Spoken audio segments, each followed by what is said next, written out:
మీరు ఇంతకాలం 13 ఏళ్ల పాటు పోరాటం చేశారు, ఎంతో మంది అమరులయ్యారు, మీరు కూడా చాలా సార్లు అవమానాలకు గురయ్యారు, ఆటుపోట్లకు గురయ్యారు.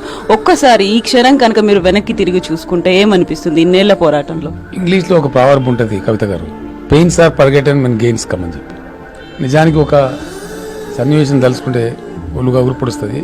అమరులు చనిపోయినటువంటి సందర్భంలో చాలా ఏడ్చినాను, నేను చాలా దుఃఖపడ్డాను. అనేక పర్యాలు కళ్ళనీళ్ళ పర్యంతమై కూడా ఏడ్చినటువంటి సందర్భాలు ఉన్నాయి.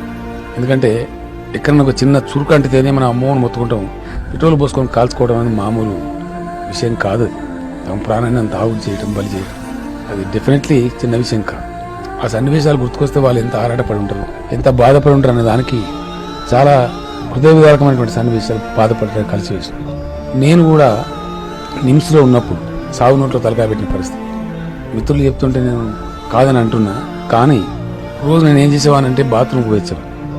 నా పరిస్థితిని నేను టెస్ట్ చేసుకోవడానికి, అసలు కంట్రోల్ ఉందా బాడీ లేదా అని టెస్ట్ చేసుకోవడానికి. ఆ చివరి రోజుకు ముందు, ప్రకటన వచ్చే ఒక రోజు ముందు మంచాలు పట్టుకొని బెడ్స్ పట్టుకొని నేను వెళ్తున్నా.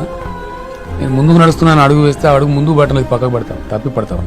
నేను అనుకున్న కంట్రోల్ తప్పుతుందని ఆ రోజే అప్పుడు ఉద్యోగ సంఘాల జేఏసీ నేత ఉన్నటువంటి స్వామిగౌడ్ గారు, ఇతర మిత్రులు జయశంకర్ గారు కూడా వచ్చి నా మాట వినవా, నువ్వు చచ్చిపోతే ఎట్లా?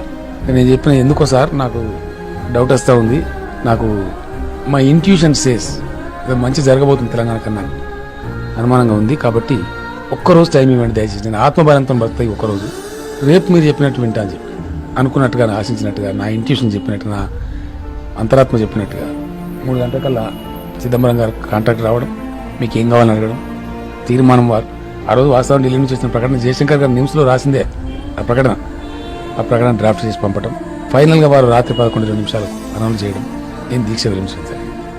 అదే తొలి విజయం ఉద్యమ ప్రస్థానంలో, అది మొట్టమొదటి విజయం.